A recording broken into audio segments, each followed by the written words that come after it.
আসসালামু আলাইকুম, কি অবস্থা সবার? আশা করি সবাই অনেক ভালো, সুস্থ এবং সুন্দর আছেন। গত ডিসেম্বরে আমরা বাড়িতে ছিলাম, তখন আমি স্পেশাল একটা তেহারি রান্না করেছিলাম এবং আম্মা অনেকগুলো মেরা পিঠা বানিয়েছিল। আর সেসব নিয়ে আজকে আমার এই ভিডিও। প্রথমে আমি লবণ, লেবুর রস, আদা রসুন, একটু ব্ল্যাক পেপার দিয়ে এই যে মশলাগুলো দিয়ে আমি একটু ম্যারিনেট করে রাখবো আমার এই মাংসটা। বিফ ছিল, গরুর গোশত প্রায় 1.5 কেজির মতো ছিল।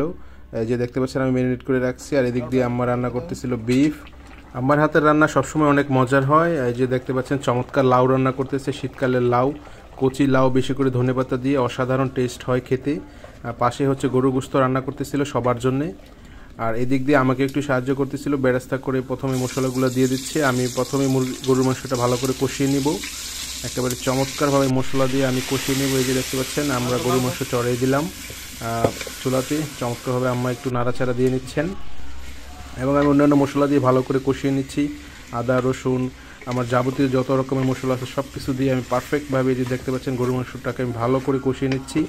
আসলে এক হাতে রান্না করতেছিলাম আর এক হাতে ভিডিও করতেছিলাম। আর এদিক দিয়ে হচ্ছে আমাদের গরুর মাংস মোটামুটি হয়ে গেছে। তারপর হচ্ছে সিদ্ধ হয়ে গেলে আলু দিয়ে দিবে। এখন এই যে আলু দিয়ে দিছে, আম্মা মোটামুটি নাড়াচাড়া দিতেছেন। আর এই যে আমি গরুর মাংস রান্না হওয়ার পর আমি সরিষার তেলে ভালো করে আমি পোলাওটাকে একটু ভেজে নিব, কারণ সরিষার তেলে ঝাঁঝালো তেহারিটা খুবই মজা লাগে আমার কাছে আলু দিয়ে খেতে। দেখতে পাচ্ছেন একেবারে গরম পানি দিয়ে দিলাম, মাংস সব মশলা দিয়ে, কাঁচামরিচ, দুধ ও চিনি দিয়ে চমৎকারভাবে সিদ্ধ করে নিলাম। এই যে দেখতে পাচ্ছেন আমার তেহারি তৈরি, একেবারে গরুর গোশত স্পেশাল তেহারি। আর এটি হচ্ছে একটি সরপুঁটি মাছ ভাজা, খুবই মজা হয়েছিল তেহারিটা খেতে। আমরা সবাই খুব মজা করে খেয়েছিলাম দুপুরে।